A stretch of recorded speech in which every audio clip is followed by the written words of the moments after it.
Hey, everybody, and welcome to another episode of Public History with Justin, Jake, and Molly. I'm Jake Wynn, and I'm here with one of my lovely co-hosts, Justin Voithofer. How are you doing? How are you doing this evening, Justin? I am doing well, Jake. I'm doing well. Surviving the cold. It is cold outside, but that's about all I got. That's the exciting news of my week. I love it. I love it. So our third co-host, Molly's taking the evening off. So it's just going to be Justin and I and our lovely guest. So before we get into things, I do just want to say a huge thank you to all of you that have been tuning in to the podcast since we've rebranded with a new co-host with Molly a few weeks back, and we've gotten some great feedback, and it's been great to see that. But I am going to make a direct shout out that we need some more reviews on the podcast. So this is reviews both good and bad, right? Just yes. So if you're enjoying it, any news is good news, is sort of thing, right? Yeah, exactly. We'll take all press is good press. All reviews are good reviews. So if you're enjoying it or even hate listening to the show, take a few moments and drop us a review or a rating wherever you're listening to this. And if you're watching / mostly listening on YouTube, definitely give us a thumbs up over there. And give us a comment. Give us a shout out. Let us know what you think. We love the feedback. We've gotten a little bit of it so far, and it's been a labor of love making these. So it's been a delight, and just want to hear what you guys think of the pod so far since we've done some rebranding. And make sure you're subscribing so you get more of those episodes in the future as well. So for this episode, we are going to be bringing back a previous guest of the pod, our friend Codie Eash from the Seminary Ridge Museum in Gettysburg, Pennsylvania. Codie is the Director of Education and Interpretation at that lovely museum. If you haven't yet been there, do make sure to go out and check it out as part of your next visit to the Gettysburg battlefield.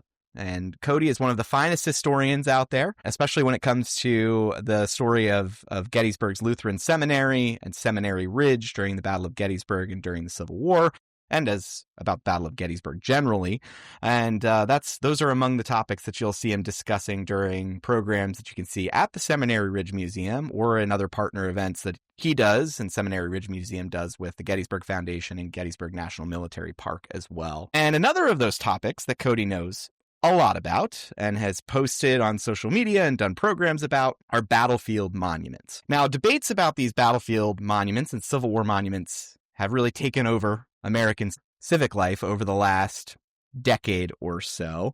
And these conversations tend to pretty much devolve into somewhat bitter partisan shouting matches. And there's a lot that's lost in those conversations. And so among those questions that we should be asking, why were the veterans erecting these monuments? And why and how did debates take place in the 19th and early 20th century about monuments on Civil War battlefields and in town squares? And there were debates, and they were quite heated. And sometimes they were more heated than our own debates about monuments, as hard as that may be to believe. And that's what we're going to be talking about this evening with Codie. And so I want to first welcome you, Codie, back to the podcast. Thank you, Jake. Thank you, Justin. Yeah, it's awesome to be back. And we kind of got into a little bit of these general types of topics the last time that I was here and talked about the work that we do at Seminary Ridge Museum. We talked about how much, for all three of us, it was a formative era in that 2015 time span working in public history. And my interest in this topic really kind of grew out of that era to kind of ask those questions that you were just asking, Jake, rhetorically, of like, how did all of these debates begin? What were veterans saying? So that really kind of sets the scene for the story that we're going to hear about tonight. Yeah, so this is something, Codie, I think you've presented about this in the past, and it's a topic that I have not heard you talk in this format in hearing your story of this. So very excited for you to share these stories. And Justin, I'm very excited for your perspectives on this as well. Yeah, I was going to say, I told Codie before we started that I have been described that this is a quote-unquote spicy subject. So I'm really excited about spicy Civil War monuments. That's not something I'd ever thought I'd say, but here we are. Excited to see where it goes. All right. So, Codie, we're handing the reins over to you For the remainder of the episode, take us away. All right. Careful what you wish for. So how I like to sort of set the scene with this story is to take us to a particular incident that a man named George will record. He'll write about this after the fact, where he's visiting Culp's Hill on the Gettysburg battlefield. For those who are maybe unfamiliar with the layout of the battlefield, we are going to spend most of our time in discussing this event, both the regiment that the monument is dedicated to, but then also the monument dedication itself. And as we'll see, spoiler alert, the protests against it. We're mostly focusing on, if we think of the Union battle line on the second and third days of the Battle of Gettysburg, July 2nd and 3rd, 1863, as the famous fish hook design, we are on the barb of that hook. So the northeast corner of the main Union battle line after the fighting on July 1st, where the Lutheran Seminary and the Seminary Ridge Museum are located. After that has all been pushed back through Gettysburg. And there's this man, George, who is visiting Culp's Hill with some of his friends. And as he comes up over the southern summit of Culp's Hill, which is sort of two hills kind of rolled into one, he notices that there is, among the group of monuments that are at that position, mostly U.S. Army monuments, but then also a regimental monument to a Confederate unit. And he says that someone, quote unquote, besmeared that monument, and he wishes that he were able to fix it. But he says that someone with more hate in his heart than love has made this decision to vandalize this piece of history, as he sees it, on the Gettysburg battlefield. And Jake, you're not allowed to answer this because you actually know the answer to this already. But Justin, I'll ask you, if you were to just kind of hear this general type of story, what time frame do you think this story might be taking place in? Did you say that he was a veteran or no? I didn't. No. So I would just say a guy named George visiting the battlefield with some friends, and he sees a vandalized Confederate monument. And he says it's because someone hates him. Geez, yeah. Is this 2017? I can picture this guy in 2017 walking up with a Confederate flag hat on and a, Robert E. Lee shirt on with his friends. So I'm assuming I'm wrong, but it definitely sounds like something that somebody probably posted angrily on Facebook. Yeah, and I was hoping that you might answer something along those lines, and hopefully as soon as I started speaking, the listeners might have a certain perspective in their minds of when this might be, perhaps a 21st century incident, because it's only been over the past decade that we've debated Confederate monuments, right? But in reality, they've only been controversial for the past decade. It's revisionist history. Everybody loved them until then. Exactly. In reality, this is an account that George T. Matthews is going to write in February 1891, a magazine article where he talks about his quote-unquote visit to Gettysburg is the name of the article in the Cambrian magazine. And his full quote is this: "In company with some Union soldiers," so he's with a group of veterans, "we visited Culp's Hill, where at that time the only Confederate monument was erected. Someone with more hatred than love in his bosom besmeared the Confederate stone. One of my friends, and a Union man, who had fought there, said, 'What a shame. If it were possible, I would wash it off.' Such is the influence of a quarter of a century on at least some who fought their mistaken brothers."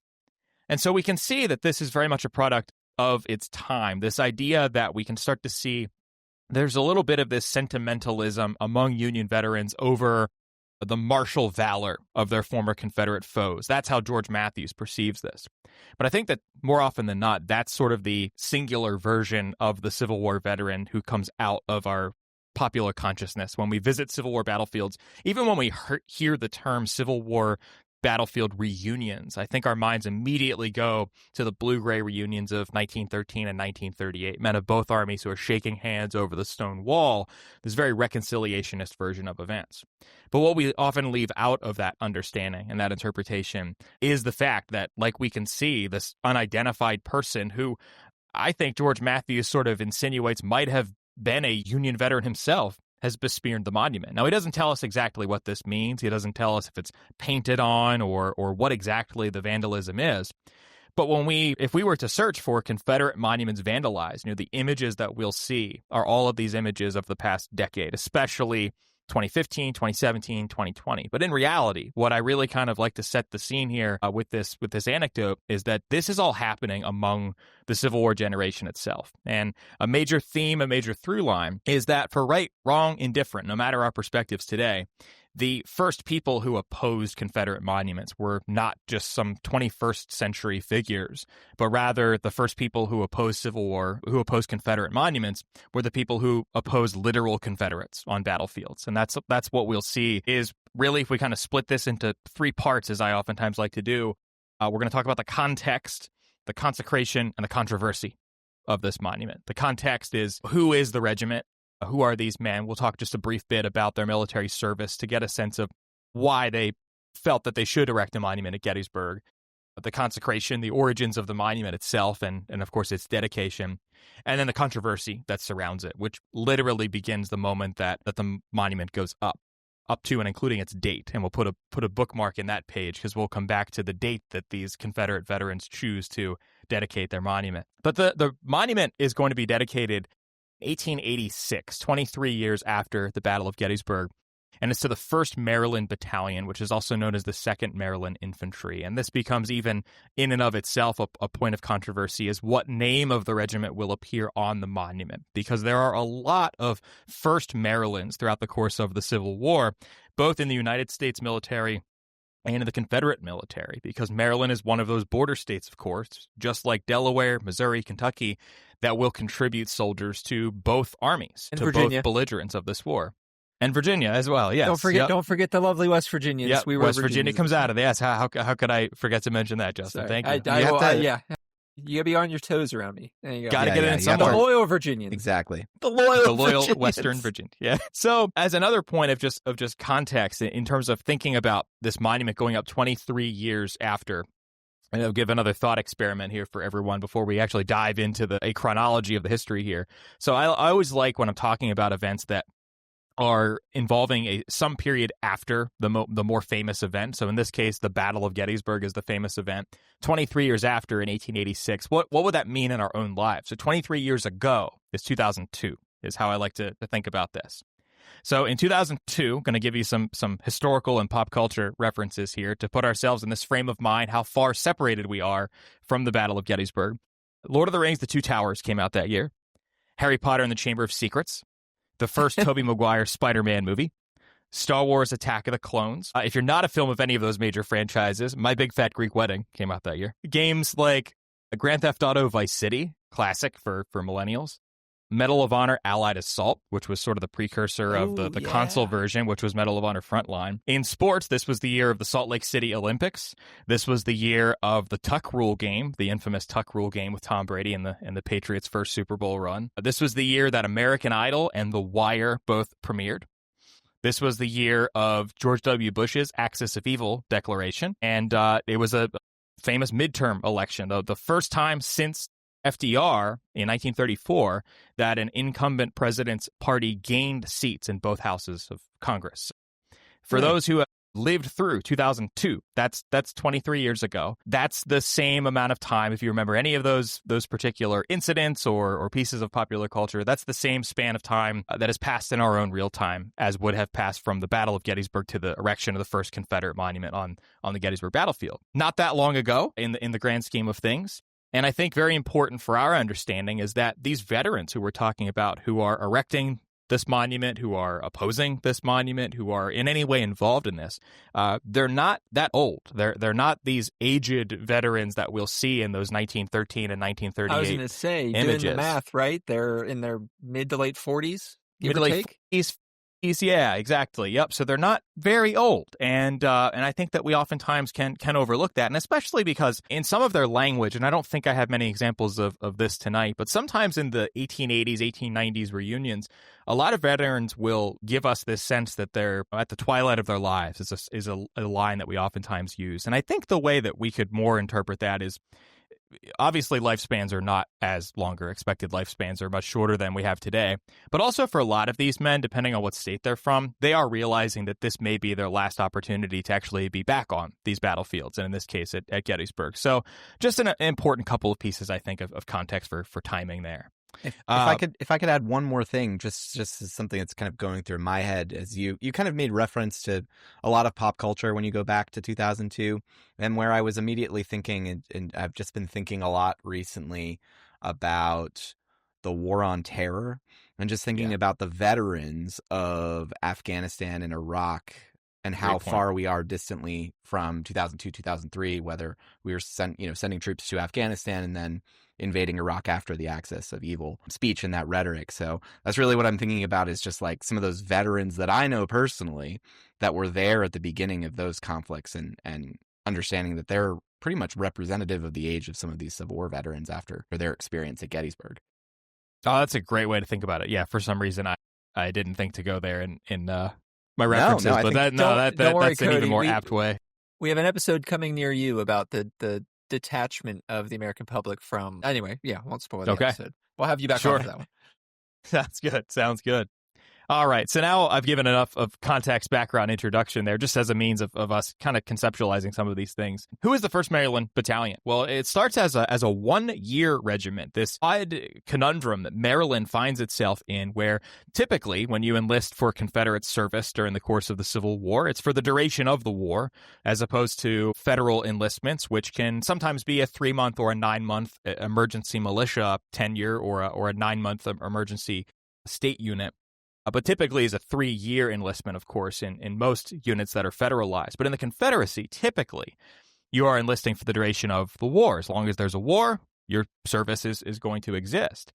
But Maryland sort of sees itself outside of those parameters as a border state. And we're going to see in the first spring of the war, this unit, which comes directly, in many respects, out of the violence that breaks out in the streets of Baltimore, which Jake and I were just visiting yesterday as we're recording, directly out of that, we're going to see some key figures in Maryland militia, the likes of George Stewart, Maryland Stewart as he is nicknamed, eventually the brigade commander for the men we're talking about who erected this monument at Gettysburg, among others. They're going to start to raise some of these Confederate units, and one of them is the 1st Maryland Infantry.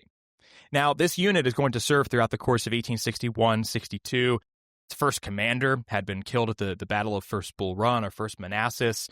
They're going to mostly be commanded by a man named Arnold Elzey, as well as by Bradley Johnson. We'll come back to Bradley Johnson because he plays a key role in the dedication of this monument, as well as a send-off to these men as they go back to Gettysburg. For the listening audience, Jake is giving an emphatic thumbs down. Arguably the worst product that Frederick, Maryland has given to the nation, Bradley Tyler Johnson. Anyway, bold statement. I digress. And some of his men in the regiment, I think, by the end of their 1-year enlistment, would have agreed with you, Jake, because there's a near mutiny because the Confederate States military is expecting that these men will continue serving. They're, of course, serving the Confederacy.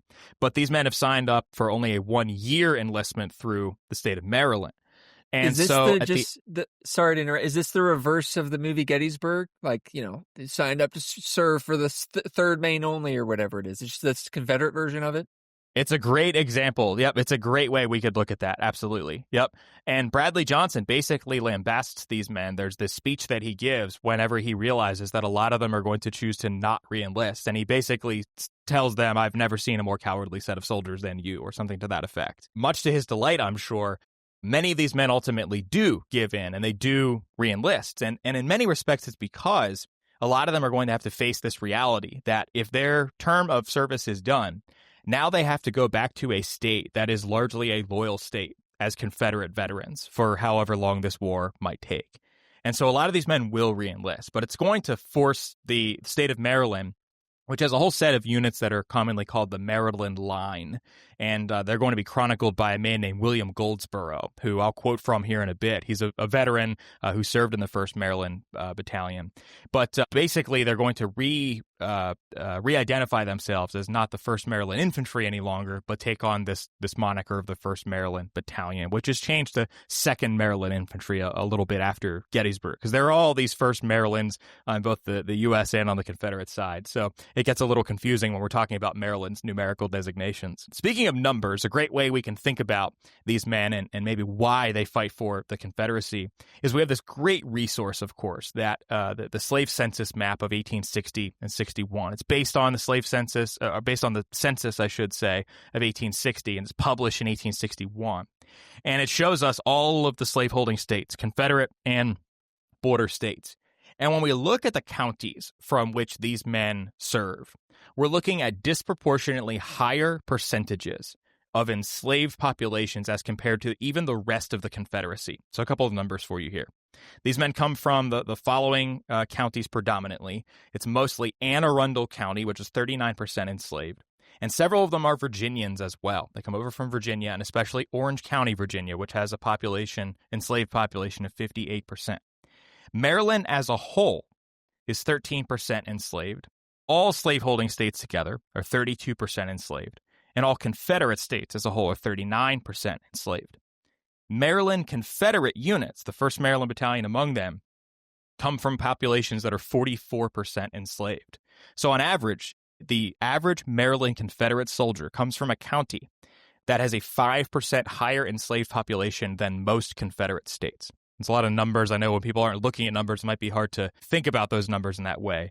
But the moral of the story is that they come from counties that are 5% higher enslaved on average than the rest of the Confederacy, which is this interesting phenomenon because it's a loyal state, it's a border state, but they're coming from higher counties of enslaved people, higher percentage of enslaved people. And we can see that. Where are they, Cody? So these are mostly men who are kind of Eastern Shore. We'll see them come from.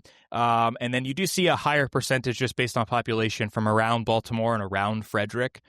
But the two highest percentage of the companies for these units come from Anne Arundel County and then from Orange County, Virginia. Some of them come over from Virginia itself.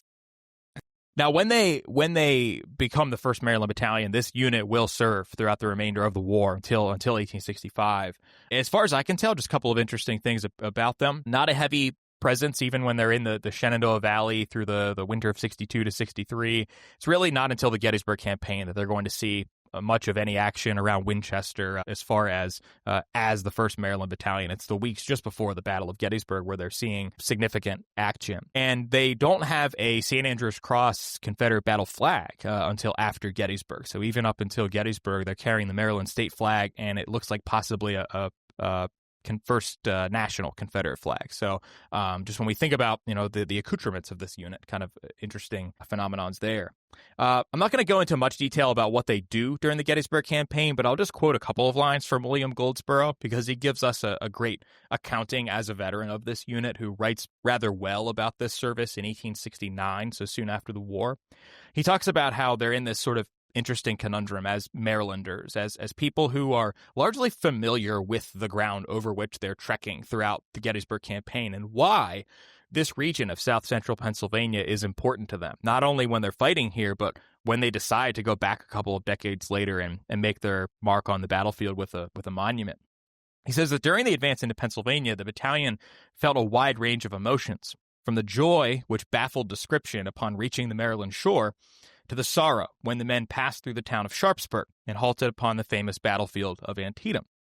While moving through Hagerstown, they were heartily received, though in other towns locals scowled fiercely upon us, and no doubt wished every rebel son of us to the devil.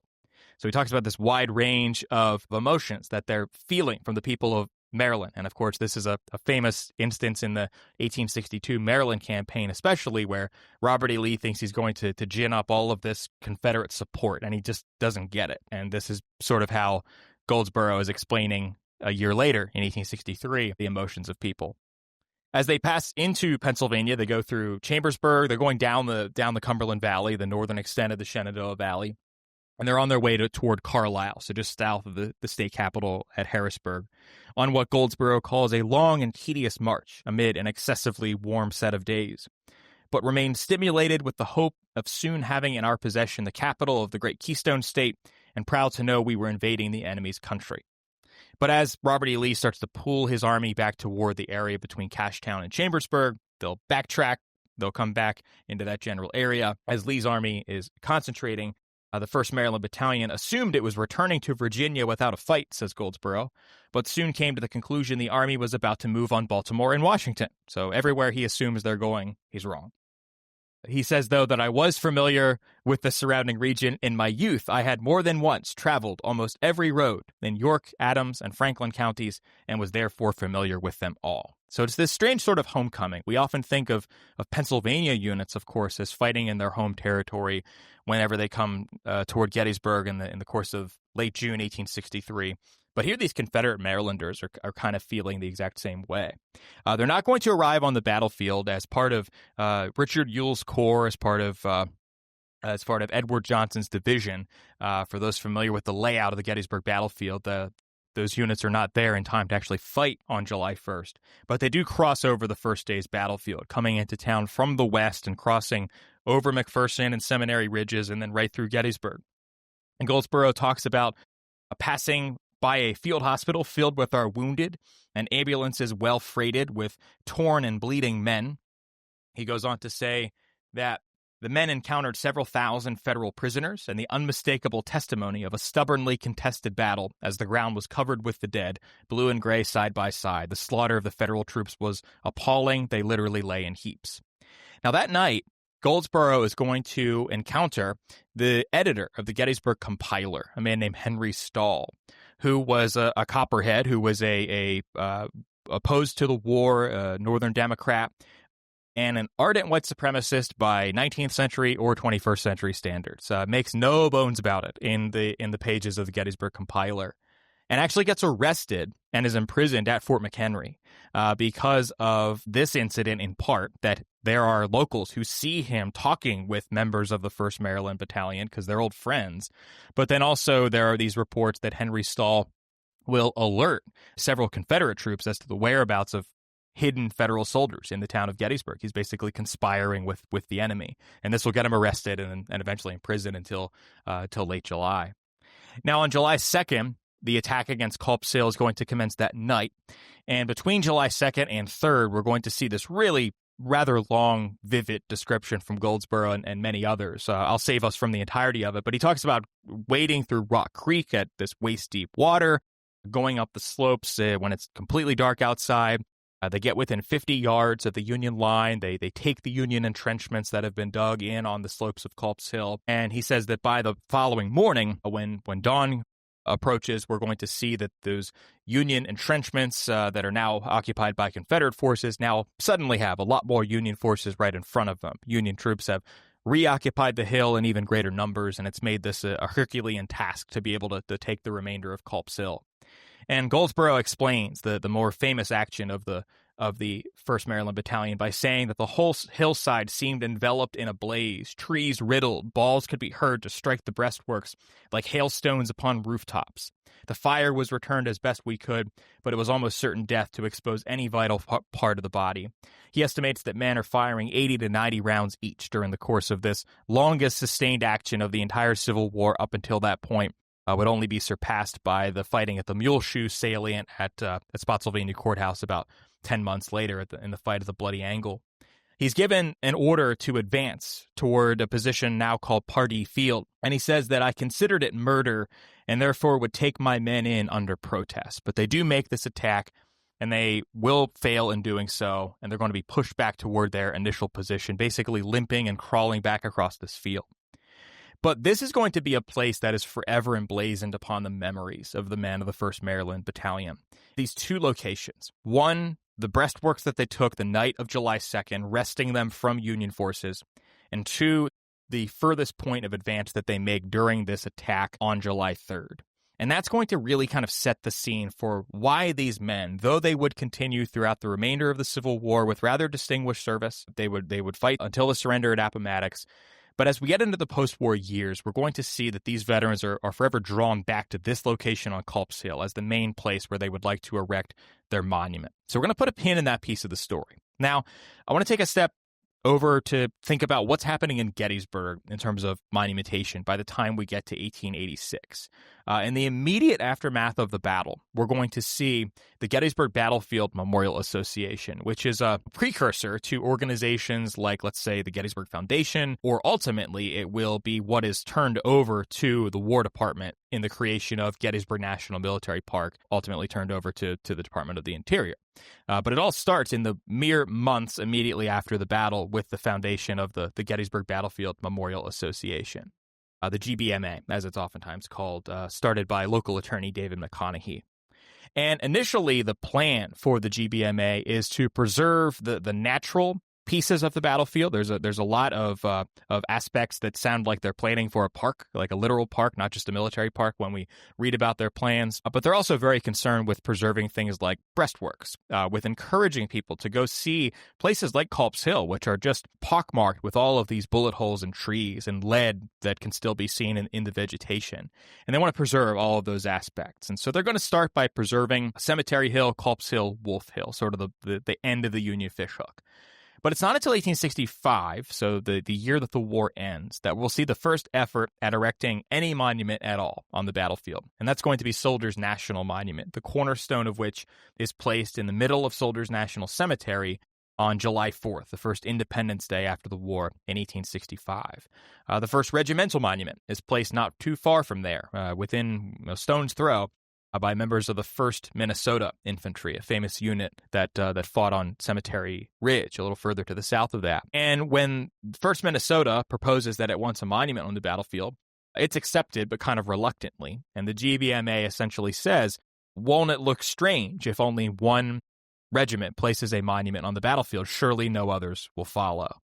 Well, is this different? This is in a different location than their current monument. Sorry to derail it, but the first minute. No, that's okay. They have three, Really? Yeah, they have 3 monuments on the Wow. battlefield. Yeah, so their very first one, 1867, is in the National Cemetery. It's an urn that's right by the Minnesota dead in the National Cemetery. Is it So still October there? 1867, still there. Yeah, it's really nondescript. Yeah. Interesting. Yep. But yeah, it just looks like an urn. It has, I forget which line, but it's one of the lines of the Gettysburg Address on one side. And it's very nondescript. You would have no idea that it was a regimental monument. And so it's interesting to see when we look at that, how much the regimental monument and state memorials, for that matter, how much they'll evolve. And I think it's totally a product of the fact that nobody thinks that there will be any regimental monuments or state monuments at Gettysburg. They think that the one national monument will be enough. That's all that anybody's going to want. And an important undercurrent to this all is that in all of the language from the GBMA, it is very, very clear, and I would say accepted to veterans of both sides, both Union veterans and Confederate veterans. This is a United States Veterans Memorial Park. They don't see this as having any role in terms of Confederate memory. And I think that it's in part because, of course, we're in the early days of Reconstruction. This is something that Confederate states and Confederate veterans simply aren't concerned with. There's no financial means by which to raise money to erect these really expensive monuments. But then also when we just think about geographically, where almost every major battlefield of the American Civil War is, it's in a former Confederate state. And so there's this sort of acceptance that Union veterans can have Gettysburg, they can have Antietam, and Confederate veterans can have the rest. That's an oversimplification, but that's sort of the mindset for the first couple of decades after the war. We'll start to see the growth of monuments outside of the National Cemetery starting in the late 1870s. We'll start to see statues, especially going up in the 1880s. And so that's sort of the general ether that's there when Confederate veterans are starting to contemplate in the mid-1880s what their place will be if they're able to place a monument, now more than 20 years after the battle. I would say inadvertently, George Meade, former Union Army commander at Gettysburg, he inadvertently, while dedicating the full Soldiers' National Monument in 1869, sort of sets the scene, or sets the kernel, if you will, of where Confederate veterans get the idea that maybe they should erect a monument at Gettysburg. And he says this in his speech. He contemplates burying the Confederate dead who are still in the battlefield until the early 1870s. Union dead had been buried into the National Cemetery, but it's solely for U.S. veterans of the Battle of Gettysburg. But he says that should we bury the Confederate dead in some suitable place? But then he makes it very clear, I do not ask that a monument be erected over them. I do not ask that we should in any way endorse their cause or their conduct or entertain other than feelings of condemnation for their course. So Meade has a very specific means that he is asking for there is, let's do a practical thing. Let's get our former foes out of this ground. Let's put them in their own separate place, but let's not put a monument over them, is essentially what he proposes. But we're going to start to see that in the decade that follows that, as Reconstruction starts to end, we're going to start to see that many of these Confederate veterans overall throughout the entire country will see the lost cause, which is a term, of course, that they're using at that time, as really not about loss at all, but as about victory over Reconstruction. And we're going to start to see the likes of a Confederate veteran named John Daniel, who writes this in 1880, have exhausted the resources of art and language in picturing its actors and its scenes, and in celebrating the real and too frequently the fictitious exploits which the Union troops performed. And we'll see a lot more of that. Fictitious exploits, huh? Yes, yeah. Erecting monuments, creating artwork. He basically is saying we need to counter that now. Now that Reconstruction is over. Big lie? Would you say it's a big lie? No?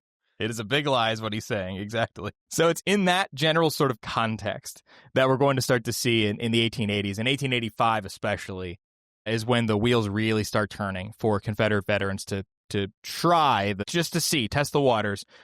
What if we erect a monument at Gettysburg? Now, I think it is significant that it's not a unit from Virginia or North Carolina or Mississippi that attempts to do this.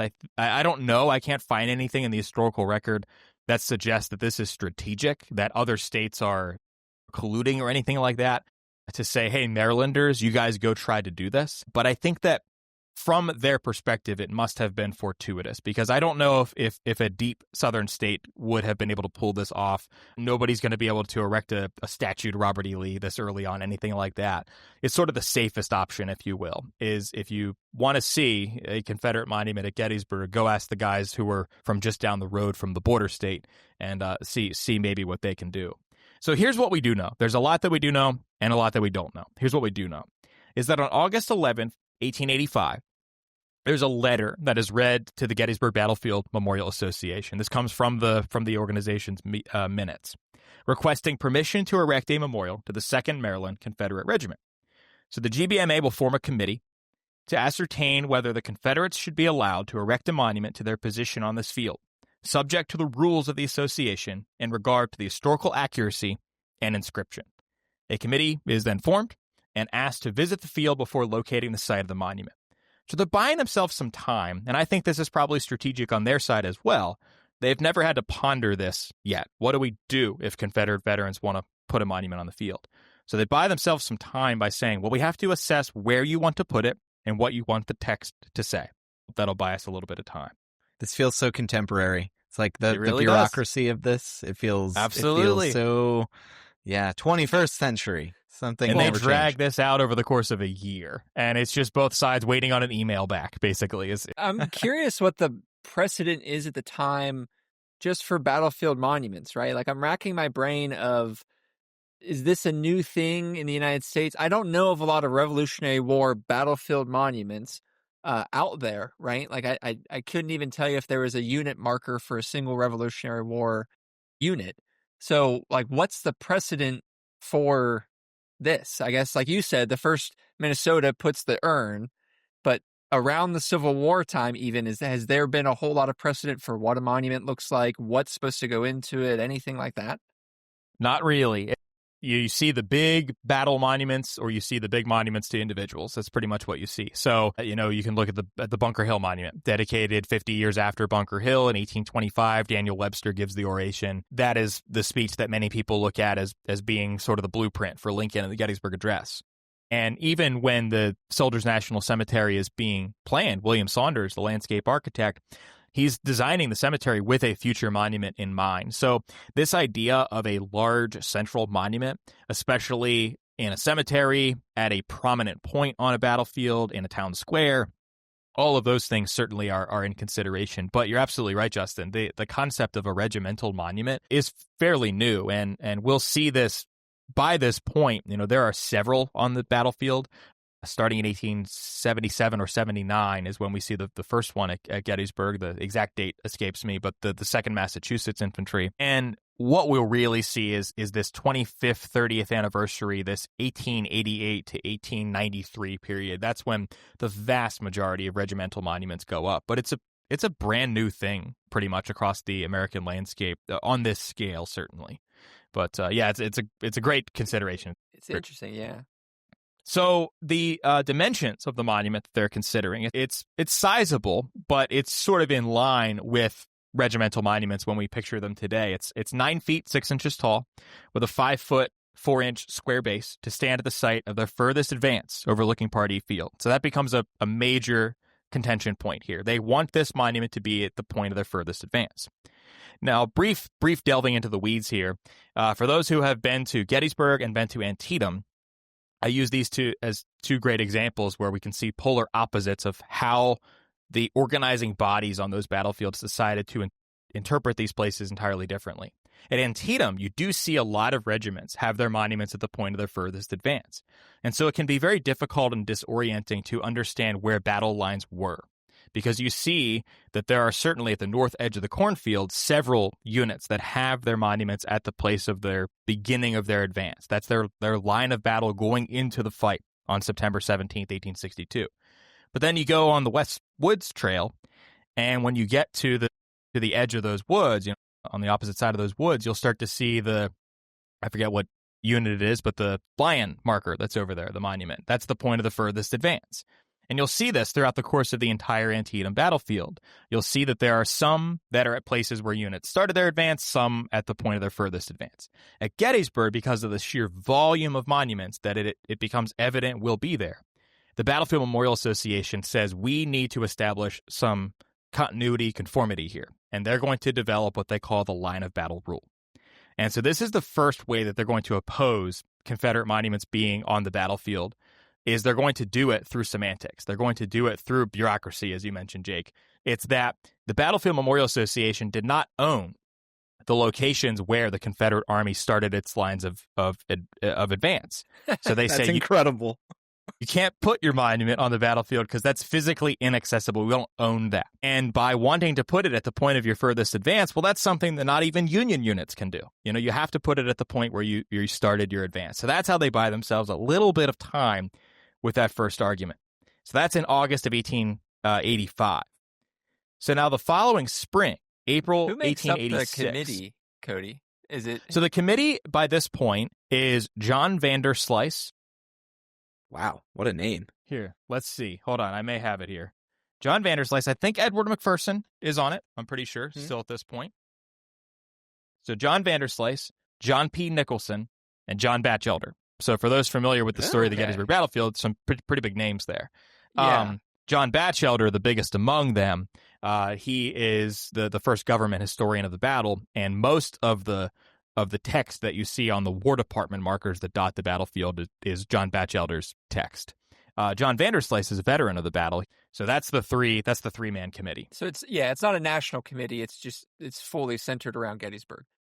Exactly. Yep, it's the Gettysburg Battlefield Memorial Association Committee. So April 30th, 1886, there's going to be a committee now formed by three. First Maryland or Second Maryland, pick whichever one you want, first or second, same unit. A committee of three of them will attend the GBMA meeting. They just arrive sight unseen at Gettysburg, and they visit the field with the association and their committee to select a correct historical site for said monument. Just a week later, May 7th, 1886, the initial location is officially denied on account of being, quote, within the line of Union works on Culp's Hill. The GBMA is still willing to work with the Marylanders, and they counter by recommending it to be erected, quote, at the point where the regiment entered and occupied our line on the night of the 2nd of July, 1863. And they would be allowed to place an additional marker on their extreme advanced position. The GBMA recognized the move raises an important precedent, so they're looking to the future, which should be wisely settled, and then deferred final approval to members of the executive committee. So they say, this is what we're willing to do, but we're not actually able to make this decision. We have to give this to our executive committee. So about a month goes by, and on June 4th, 1886, there are no Marylanders present at the meeting. The monument is wholesale denied at the currently proposed location. And veterans, said the GBMA, will be required to erect their proposed monument on this field outside of the Union breastworks. So they're basically saying you have to figure out where you're going to put this at Gettysburg, but you're not putting it on land that the GBMA does not currently own. And then on July 3rd, 1886, so just about a month after that, John Batchelder was officially appointed superintendent of tablets and legends. He altered the verbiage on the proposed Maryland monument, and there are no known minutes from July until November 1886. And suddenly on November 16th, 1886, these Marylanders are ready to get on a train and go to Gettysburg to erect their monument. Unfortunately, this is a huge gap in the historical record. either there were no meetings held or no surviving minutes survive from those meetings. And these minutes are held at the Gettysburg National Military Park Library today. But I have no idea what loophole they eventually find themselves to slide through to be able to get the monument on the battlefield, but they somehow find a way to do it. So it gets on the battlefield as defined at the time.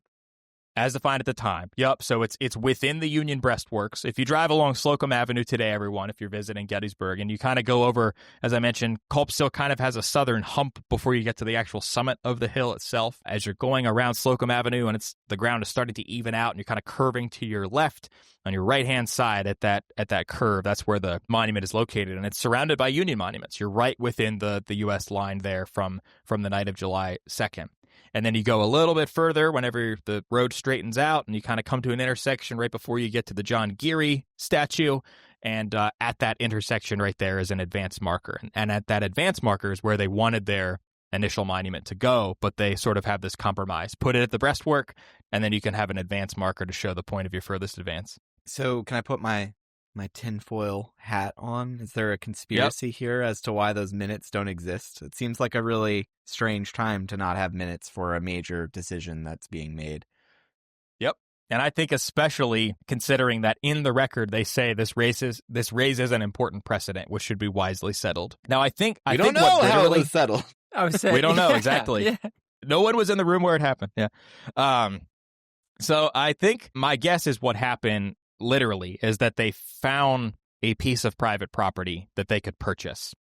That was what I was going to say. If they say that you can't put it on the property, what's to stop them from just purchasing a lot adjacent to it, right? Like that would be my guess. Yeah, but because it's not like it's not like the Battlefield Association had federal power like they do today. It was just a private organization. Yeah. Yes. Yep. But it is very curious to me, absolutely, that we suddenly don't have that existing. After all of this back and forth, after really well-kept records for the course of about a year, suddenly it's just nothing. And when I was first looking through those several years ago, I was one of those things where you kind of like look at the back of the page and then you flip back to the page you were just on, and you're like, wait, am I missing something here? What? This just skips suddenly to the following year. Where is the rest of it here? Release the files. Release the files.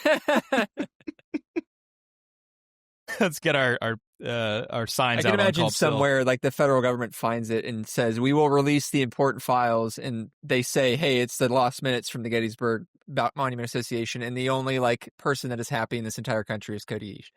You just hear a cheer from York County, Pennsylvania. That's right. For whatever reason, York County, Pennsylvania is enthralled with this. So now comes the public reaction to the idea of the monument. Then we'll talk briefly about the monument dedication itself, and then the outcry against it after that. Well, it's got to be a slow burn, right? Like it takes a minute for this to get recognized throughout the North, I imagine. Well, throughout the whole country, but throughout the North, yeah. Exactly. So locally, there's a curious response, initially relatively favorably, but from a surprising source, and it's J. Howard Wirt, who famously is a collector of battlefield artifacts in the aftermath of the Civil War. He was a veteran of the Civil War himself, but he comes from an abolitionist family, a very anti-Confederate family, of course, for that reason. But he says, whenever he hears about this, whether the indication of the line of the Army of Northern Virginia will become general can scarcely be yet determined. Should such be the case, it will add much to the historic interest of the field. The Baltimore boys have at least made the initiatory move and do not intend to let the work lag. So from a strictly historical perspective, we have support from J. Howard Wirt, anti-Confederate in his beliefs, but pro-monumentation, it seems. Now, on the flip side of that, as these things start to spread nationally, as you said, Justin, it takes a little while to spread outward. A few months later, a newspaper called the Vermont Watchman says it is carrying things too far to perpetuate the spirit of rebellion by a monument. So far as possible, future generations should be reminded only of the triumph of the Union principle through the dignified exaltation of Northern patriotism and simple, tender respect for Southern bravery. And we see this I use these as two representative examples, but there's a lot of this sort of thing over the course of roughly the next 3 years after this. Look, we're not doubting that there was Southern bravery on the Gettysburg battlefield. We would just prefer that they don't have the ability to erect their own monuments to showcase that. And that becomes a predominant idea.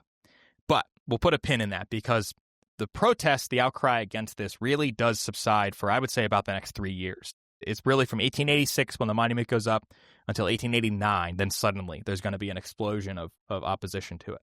Now, the dedication of the monument itself. So on November 16th, Jake's favorite Marylander, Bradley Johnson, informs the veterans of his former regiment he will not be able to join them in Gettysburg. So what he decides to do is he gives them a speech to essentially send them off.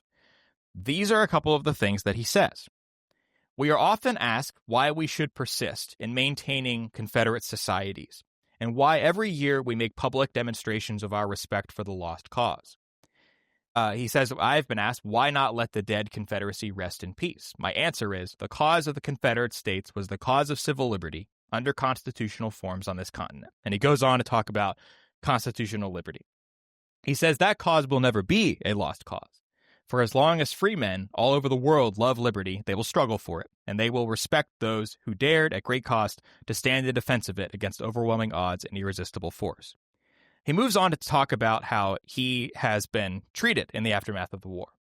And he says if Marylanders are continued to be treated as rebels and traitors rather than soldiers, we should remind those who say this that we were able to retain our swords at the surrender of 1865. Essentially saying, let's remind our former foes that they let us keep our arms, that we could always fight again. He's essentially threatening violence in so many words. Yes, never has there been uttered like the more perfect reason of like there should have been trials and people should have been imprisoned and even executed. This is a perfect example of why Grant was wrong and why even Lincoln, in his magnanimity, would, had he lived, been proven wrong in putting forth this olive branch, because this sentiment, Bradley Tyler Johnson's sentiment. Well, this is what happens. And I wonder too, you're saying these years, and in my head, I remember reading that you really get this reconciliation period ramp up when the country as a whole is looking to expand both by the late 1890s, I guess they've already expanded all the way west, but then starting I'm going to use this term, I don't know if it's right, imperial nature of outside of the United States kind of looking, right? You have the Great White Fleet, you have Teddy Roosevelt, and Cody, you may get to this, but I remember, was it Joseph Wheeler, who's the general who's in charge of U.S. forces during the Spanish-American War, was a Confederate soldier, right? Mm-hmm. So I'm curious, does that play into a role of when this time period is, of you have this kind of reconciliation because the country as a whole is looking to kind of come together to expand farther, and you can't do that when you're still fighting amongst each other. Yeah, to what degree that plays into this story, I don't think much, but you're absolutely right. Yeah, as we get into the 1890s, I think that almost certainly comes about a little more. There are a couple of pieces of nuance here, though. One is that and I'll set this up for those familiar with the illustrious work of David Blight, Race and Reunion, which essentially argues that reconciliation wins the day against emancipation. Basically, white veterans of both the U.S. and the Confederacy, they forget the cause of emancipation. They leave African Americans out of the story. Versus what I'll call the Keith Harris thesis, which M. Keith Harris, who wrote Across the Bloody Chasm, essentially argues that, yes, that is true. However, there's a big caveat, and it's that when veterans are at reunions of their own sort, or when they're with their own veterans, when the Grand Army of the Republic is together, Union veterans, when they're dedicating Union monuments on battlefields, it is the furthest thing from reconciliation. And I absolutely accept that thesis, because when Confederate veterans are among themselves, they're talking lost cause. When Union veterans are among themselves, though, they're talking hang the traitors. There's a lot of language along those lines. The other piece of nuance, I think, that we have to remember here, too, and I don't want to go too much into this because it's a little far afield, but Jake, you mentioned about, Lincoln and Grant. I think that we oftentimes forget that, though Lincoln wants to be magnanimous, this idea of malice toward none, charity for all, when we actually read the Reconstruction plans that he set out in December 1863 and then in his last speech, I think the malice toward none, charity for all is a great piece of rhetoric, But I think really Lincoln's actual policy, when push comes to shove, is malice towards some and charity for most. Because his plan is that you have this 10% plan, for instance. 10% of states that had declared secession, if 10% of them declare themselves loyal, the state can come back into the Union. But he has some caveats there that we can't overlook. The main one is that formerly enslaved property cannot be reinstituted, but all other pieces of property will be considered. And he also has this extraordinarily important line that we often forget about, is that in the Confederate armies, any officer above the rank of colonel, and in the Confederate government, anyone who resigned a seat in the federal government would be subject to a treason trial. And that's a piece that we oftentimes forget about when it comes to, if Lincoln had lived, there's that possibility of that hanging out there. I cede to you, Codie, in your knowledge of Lincoln. I see red when I hear from my fellow Frederictonian Bradley Tyler Johnson. He makes me very mad. So, and unfortunately, cede to you. And that's a subject I would love to talk more about. At some point is Lincoln's proclamation on amnesty and Reconstruction, because I think it's one of the great overlooked Lincoln documents, only because it never actually gets to come to fruition. But it's a huge what if. It opposes this exclusively benevolent Lincoln, because there's a lot of nuance there. But I'm sorry to say that in all of our deviation there's still one more piece of Bradley Johnson's speech that may make you even madder. All right, give me my medicine.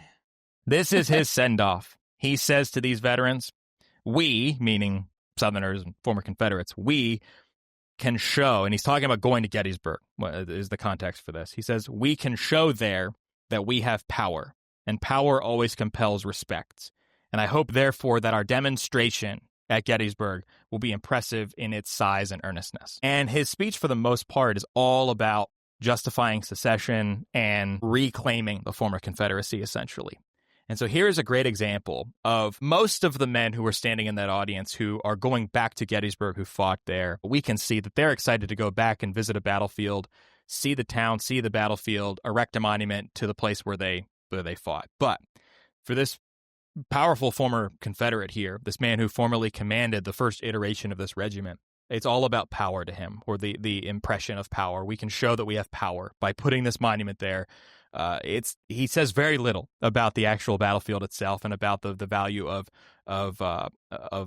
implying applying history on battlefields. He's using this exclusively as a means of memory, this monument, and he's saying that it's going to show that we have power. The piece that upsets veterans the most in the moment, Union veterans, that is, in the moment, is the date that they decide upon to dedicate their monument. So that send-off from Bradley Johnson was November 16th. Any guesses as to what date they choose to erect the monument that will absolutely piss off all the Union veterans? No, they do it on the 19th, don't they? They do it on November 19th. They do it on the 23rd anniversary of the Gettysburg Address, of the dedication of Soldiers National Cemetery, the 23rd anniversary of when a cemetery was dedicated to the dead of the United States Army who died at the Battle of Gettysburg. And that is the first thing that catches the eye of a lot of Union veterans. And we see op-eds throughout the North of people mentioning this, even in passing. We cannot believe that they chose this day of all days. There's one that says something to the effect of, I may be less offended if they chose the 4th of July to erect this monument than November 19th. So it's a date that not all Americans in the collective sense, but in this sense, those who fought in defense of the United States for those 4 years of the Civil War, this is a date that they hold especially sacred to them. Yeah, it's just about power. It's exactly what it's putting Bradley Tyler Johnson's words into actual action of making a decision to elicit that response and that reaction. Mm-hmm. It's very deliberately inflammatory. I was going to say, it sounds like that they did that on purpose, right? They want a response. I think they want this to cause some fervor, at least from the outside looking in, because if you do it by doing it that day, you're going to get people.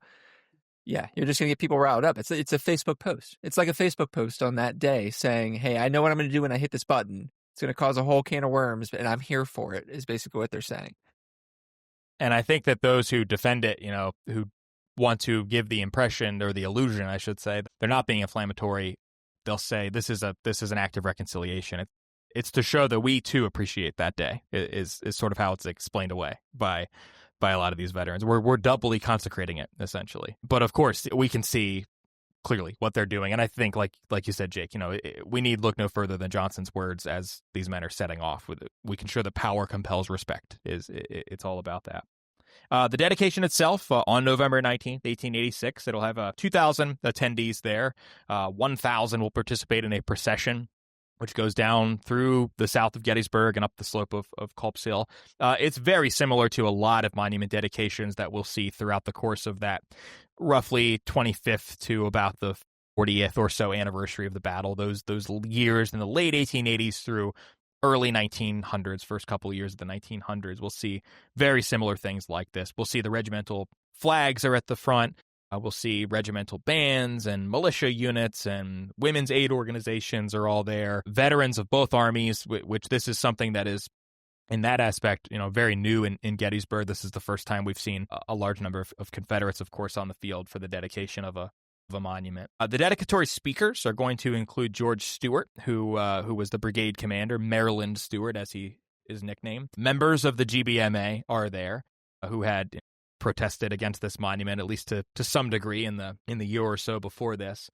Randolph McKim, a name I'm sure might be familiar to some folks, a veteran of the Battle of Gettysburg, who had served on the staff of Edward Johnson, who had witnessed these men of the 1st Maryland Battalion fight on Culp's Hill in 1863. By this point, he's a minister in New Orleans. He delivers the prayer.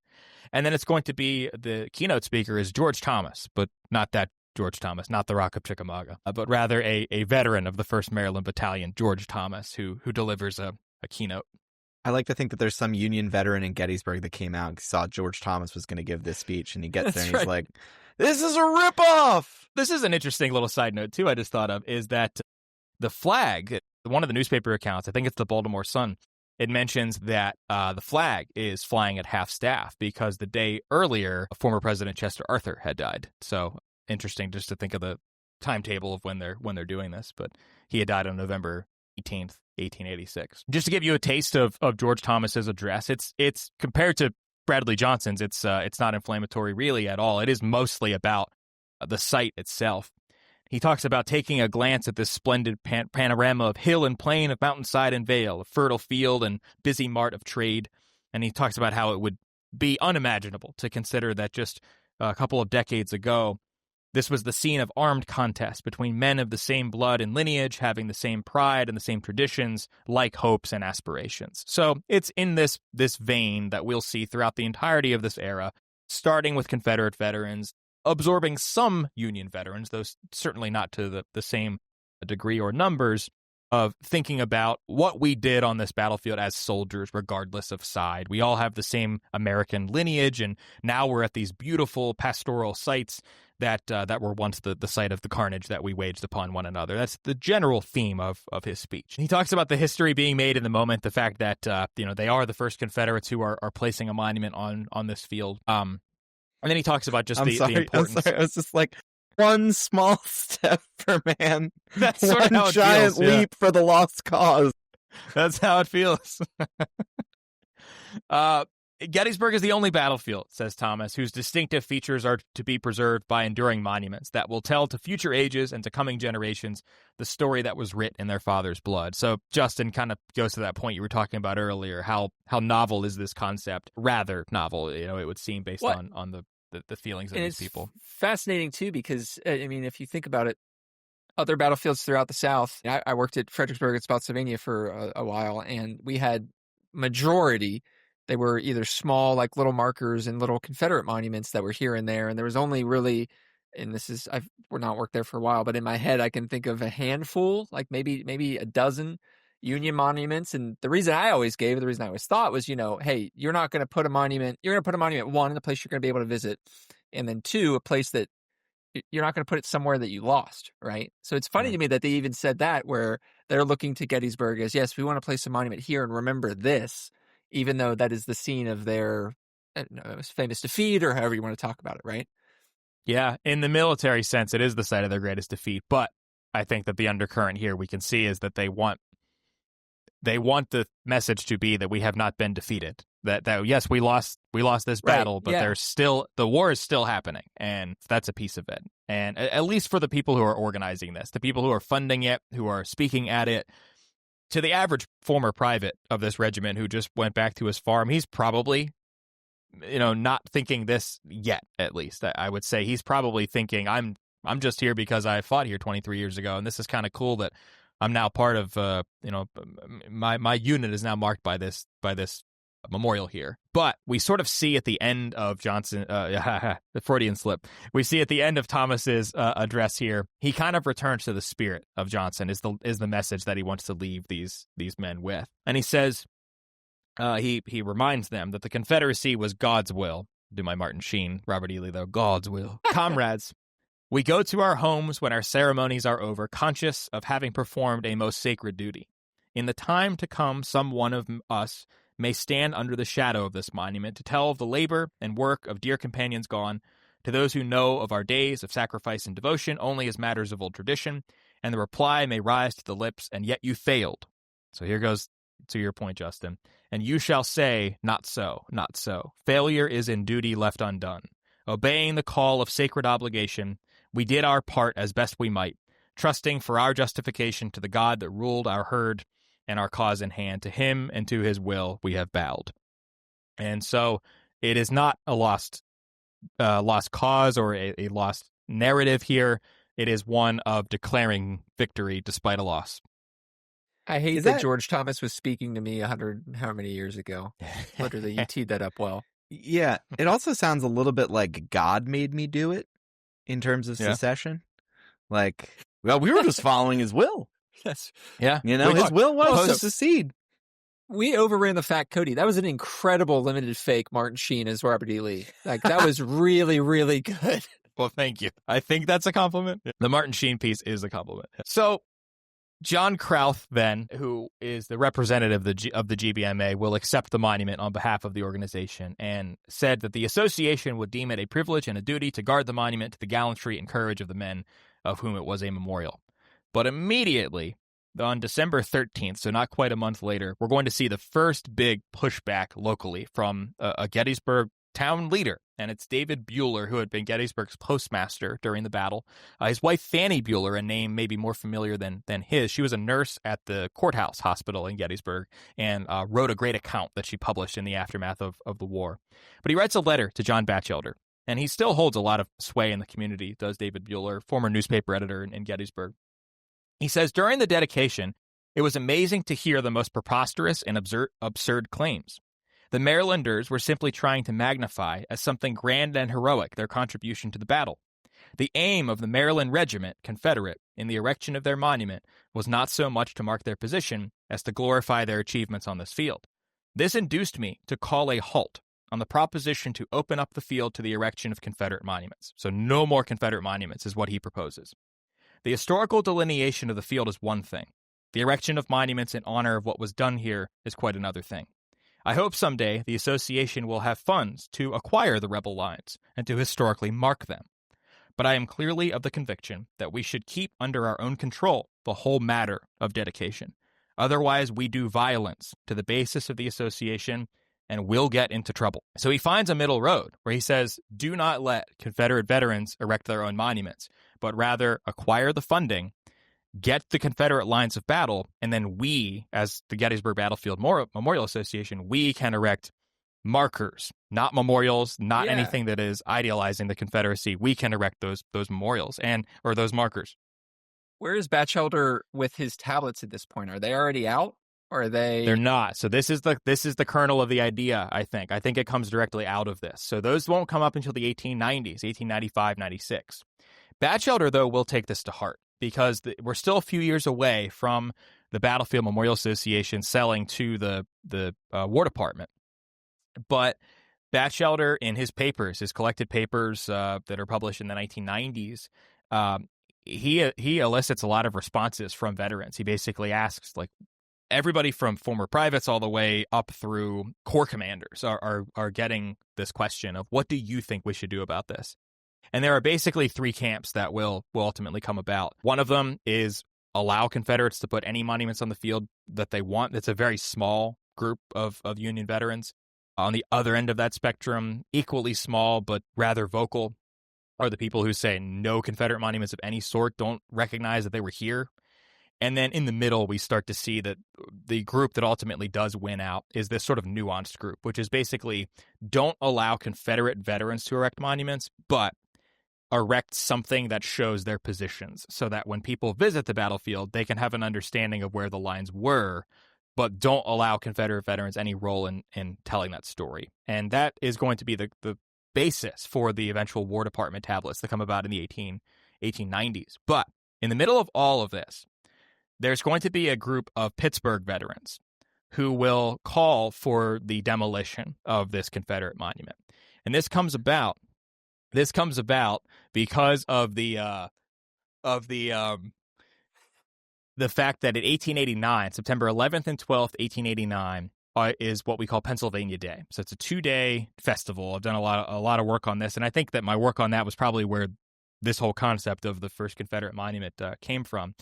Because all these Pennsylvania veterans come back. It's upward estimates of 50,000 Pennsylvania veterans and their family members. It may be in contention for the largest Gettysburg reunion ever, with the 50th anniversary reunion. In 2 days, 53 Pennsylvania memorials are dedicated on the battlefield. It's the largest concentration of monuments ever dedicated on the Gettysburg battlefield in the course of 2 days. Well, Cody, I'd say like in the world. Like I don't know of anywhere else that would have that many in that short amount of time. Yeah. That is a heck of a claim, but it's probably accurate. Yeah.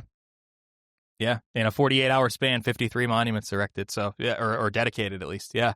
That's a good point. And a lot of these Pennsylvania veterans, in the course of their speeches, they directly address the fact that there's now a Confederate monument on the field. Thomas Merchant is the best example from the 84th Pennsylvania. He says the government should have swept from its soil the first monument to rebellion, with the warning that the placing of the second would be known as treason. No monument to treason should have been permitted a place on this or any other field, and being there should be returned to the donors, not to be erected elsewhere. And he gives voice to a lot of veterans who say much the same thing, but his is the most clear and succinct. And we'll start to see then that in the weeks that follow, a lot of veterans who are returning back to their Grand Army, the Republic posts, and to the pages of the National Tribune and other veterans publications, they're basically all asking the question, like, what's the deal with that Confederate monument that's on Culp's Hill? We were just at Gettysburg a few weeks ago, and the rebels have a monument there, and they're learning of this basically for the first time by actually being there. The GAR Post 88 in Allegheny City, which is today, in 2025, a suburb of Pittsburgh, will file a petition on October 24th, 1889, saying that the Maryland Monument commemorates the disloyal deeds of the rebel regiment, which sets an example that makes treason honorable. Resolved, the Abe Patterson Post number 88, composed of men who gave their best service in defense of the flag, and many of whom shed their blood on the battlefield of Gettysburg, desire to enter their solemn protest against this sacrilege and most emphatically denounce any such intrusion by traitors upon sacred soil, and ask that the Gettysburg Battlefield Memorial Association, the chairman of which is our most worthy governor and comrade, Honorable James A. Beaver, governor of this Commonwealth, who himself is a Pennsylvania veteran of the Civil War, cause the said rebel monument to be removed and express orders that no more of that nature be erected. It gets national attention immediately. The Abe Patterson Post will start to face a lot of flack from Confederate veterans, but also from a lot of U.S. veterans too. And it will respond 1 week later by saying, "We have no intention of receding from the position on the monument question. As soldiers and citizens, we make no apologies to make for calling words by their proper names. A traitor, and a rebel. That's amazing. We, in common with all lovers of the Union, never recognized Confederate states nor Confederate armies. While we can take the hand of those who fought against us and forgive their acts, we cannot forget their deeds. And as long as rebel organizations at their meetings display rebel flags and glory in their past evil action, they are unworthy of recognition by Union soldiers or loyal citizens and should be condemned by all who love the flag of this nation. We reiterate, we are opposed to the erection of monuments by the great or small upon the battlefields of Gettysburg or any other place that will in the slightest degree make glorious the deeds of those who trampled underfoot the national ensign. We believe in making treason odious." And they receive the next day a word of support from a surprising source. It's a group of women in Baltimore who basically write a letter and give themselves give the Abe Patterson Post their wholesale endorsement, ending in a line that simply says, "I hate treason," is how they end their letter. James Beaver, Pennsylvania governor, who a lot of Confederate veterans start to say, let's go ask him. I bet he's going to be on our side. Beaver issues a statement. I am strongly in favor of the government making appropriations to erect markers on the position occupied by the Confederate commands as a matter of history, but I am and always will be opposed to any rebel organization erecting its own monuments. So he takes the sort of middle ground that does, in the long run, eventually win the day for some amount of time at least. That gives me just so many parallels of 2015, 2016, 2017, when Confederate monuments are beginning to come down. And it's the idea of, there was a lot of people screaming that history is being destroyed. And then there's a lot of people, and I count myself among them, it was just like, it's not history being destroyed. You can take down these monuments because these monuments aren't about history. They're about many, many other things. If you want to tell the story of history, put an interpretive marker there to tell the story of what happened here, not these memorials and monuments that are glorifying this cause as they are saying. So it's very funny. It's just like the conversation remains in this lane as it pops back up, a century and a half later. Absolutely. This is the first draft of that conversation. And so many of these things, like I mentioned at the beginning, our story of the guy who sees the vandalism and shakes his head at it. It feels like this could have been written in the past decade, from the things that people are observing to the arguments that they're making. And it just shows that the Civil War is inherently a controversial event. Any event in which 750,000 people die, I would think, is rather controversial to at least some portion of the population. And we go through these cycles of debating certain aspects of it, and especially including flags and monuments. And this was the first big reckoning with that, I would argue, is this period in the 1880s, on a battlefield at least. So I mentioned way back at the beginning or thereabouts, Henry Stahl, who is the Gettysburg compiler, editor, conservative Democratic paper, who will be arrested because he's conferring with Confederate soldiers, including in the 1st Maryland Battalion, in response to the outcry against the Confederate monument. He is going to publish a reprint, I should say, an article from the Lancaster Intelligencer, so Gettysburg's neighbors, 2 counties to the east, endorsing it. He calls the idea of opposing this Confederate monument, quote unquote, nonsense. And he says that this resolution from the Abe Patterson Post was passed in a petty and vindictive spirit that is never found in the admirable type of soldier, and goes on to suggest that the Abe Patterson Post we should consider ourselves suspicious of the sincerity of their patriotism. And so here's another undercurrent of American history is, if we disagree with you, we're going to call out whether you are actually Americans. And one veteran of the 20th Maine, even, so a loyal U.S. regiment, said that in his opinion, the majority of the men of the Abe Patterson Post were not proper veterans, but were probably coffee coolers. And so he's questioning whether they actually served on the front lines. Oh. There's another veteran of the 20th Maine named Howard Prince. He writes on November 2nd, 1889, "There is no sense in ignoring the fact that the rebels were there and fought hard, else why are our monuments there? And if they got inside our lines, put their monuments there and say so. All the more honor if we drove them out. Tell the truth and shame the devil. Of course, the legends will not be allowed to glorify treason, but a plain statement of facts does nothing of that sort.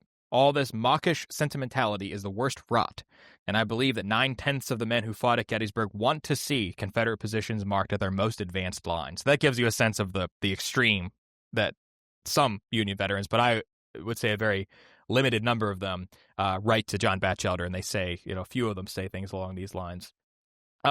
As these widespread protests are kind of spreading across the country for the next several weeks, really into the next couple of months, it's in early 1890 that we see some of these. Here are some of the headlines. There's about 24 examples of some of the headlines that come along with this. Rebel monuments offensive. Opposing the rebel monument. No rebel memorial. The sting of sectional bitterness. No room for rebels. They are good haters. Even the dead are hated still. The Abe Patterson explosion. Maybe my favorite one. That monument. Patterson. No charity for rebels. No rebel monuments at Gettysburg. want no Confederate monuments. Marylanders perturbed. GAR men object. Fanaticism and bitterness. Protect the monuments. Echo of the rebel yell. These are just some like of the bad Celebrity Jeopardy is what like the categories for a These bad are the Celebrity categories, Jeopardy. I'll take that monument for 800. Marylanders perturbed for 2000. Ray Lewis was pissed off one time. So I could obviously just keep quoting examples, but that's the general gist of the story. And I would say that the lesson of this really comes into the fact that we can directly see the after effects of this in the fact that the idea for the GBMA and eventually the War Department, Gettysburg National Military Park, to use John Batchelder's wording on those tablets that we see today to both sides, units across the field, that was meant as sort of the compromise, as the stand-in to represent as the National Military Park starts to purchase up what is today West Confederate Avenue down Seminary Ridge. They finally have an opportunity to actually mark the Confederate lines for the sake of history, not for the sake of memorializing it.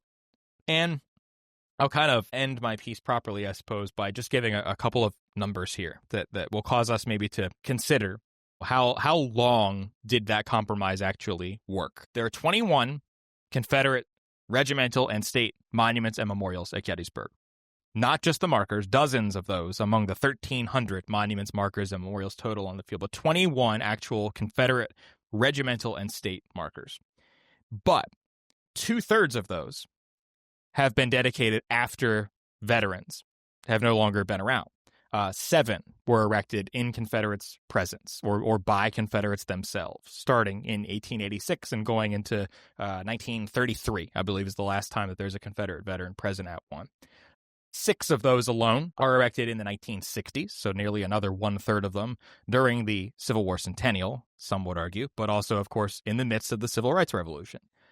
And then the other 8 have been erected since the 1960s. So for anyone who is about 50 or older, roughly 1/3 of the Confederate monuments were not there whenever they were born. It is very possible that, for many people alive today, the first time they went to Gettysburg, several of the Confederate state and regimental monuments that are there now were not there then. And so it's an important piece of the historiography of the battlefield when we think about the memory of what the Gettysburg battlefield looked like.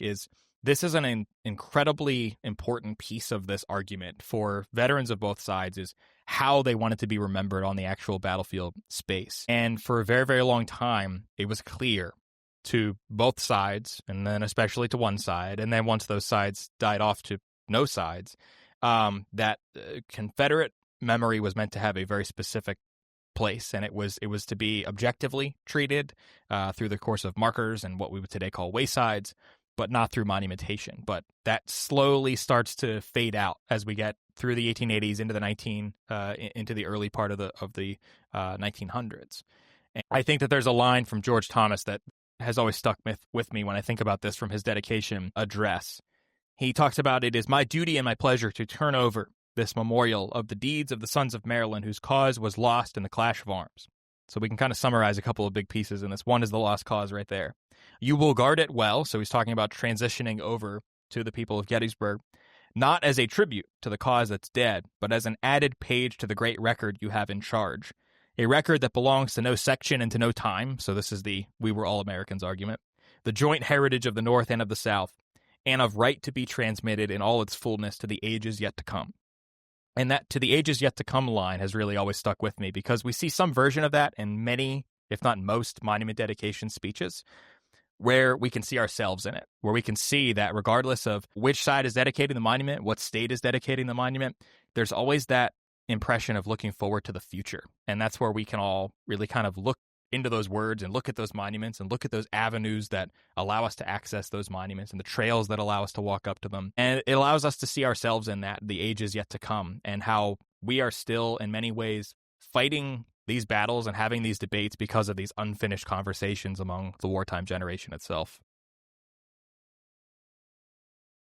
Now, Codie, that was great. Very much appreciate your years of research and how just well constructed everything that you do is, despite Justin and I and our constant interruptions. You stayed on course. No. You're too kind. You're too kind. No, I like some great thought-provoking things that I had never considered before. I've given this as a straightforward program a couple of times, but a couple of aspects there that I never thought about. Yeah, thank you. Any final thoughts, Justin? I don't know. If you were to take the post from Pittsburgh, the name escapes me, Cody, the Abe Patterson. Patterson post, right? We failed them.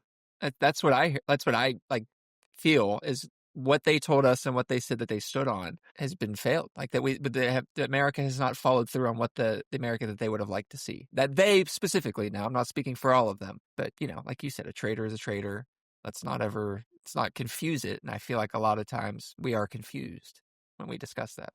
They won though, because the Pittsburgh veterans, I think, created the most iconic memorial to the Union and the Union veterans' way of looking at the Confederacy that I've ever seen. They are unapologetic. It's the only place I've ever seen like drawings of like acts of Pittsburgh, Allegheny County veterans getting the Medal of Honor of just repeatedly bayoneting Confederate soldiers. And it was just like, it holds no punches in its pro-Union stance. It's like taking that Patterson Post ideology and making it into an entire museum and hall dedicated to these veterans. And it's always fascinating to me too, and I know we're in Rich Condon territory now, but there's this fascinating undercurrent where Pittsburgh, and I'm biased, I have family from there, and I'm wearing a Steelers sweatshirt as we talk, but there's this fascinating undercurrent of just this raging anti-Confederate, not only rhetoric, but actions. Like, look no further than, my guy, Alexander Hayes' favorite story of the Battle of Gettysburg, outside of the first day, dragging Confederate battle flags across Cemetery Ridge. It's just... I believe that was a war crime, Cody. It probably was.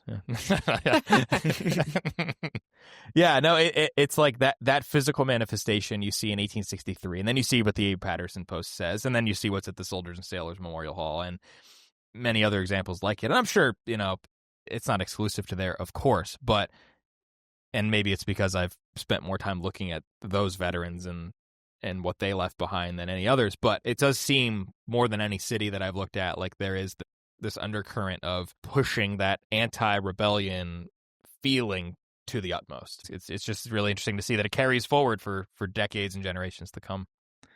Well, thank you, Cody, so much for coming on the pod, for sharing your wisdom, as always. And I'm sure you already are a recurring guest now. And happy to come back anytime. Yeah, thank you. Excellent. Well, thank you all so much for tuning in and listening into us nerd out over some Civil War history and some Civil War memory, and how the Civil War was interpreted and continued to be fought over in the decades that followed 1865 through the lens of monuments on the battlefield.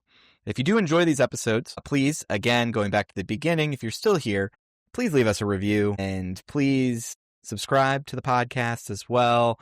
Leave a rating, and we are going to be producing more episodes like this. Going to be doing more interviews, more storytelling. So we're excited that you're here. Hope you're enjoying the show, and we will talk to you again soon on the Public History Podcast with Justin, Jake, and Molly.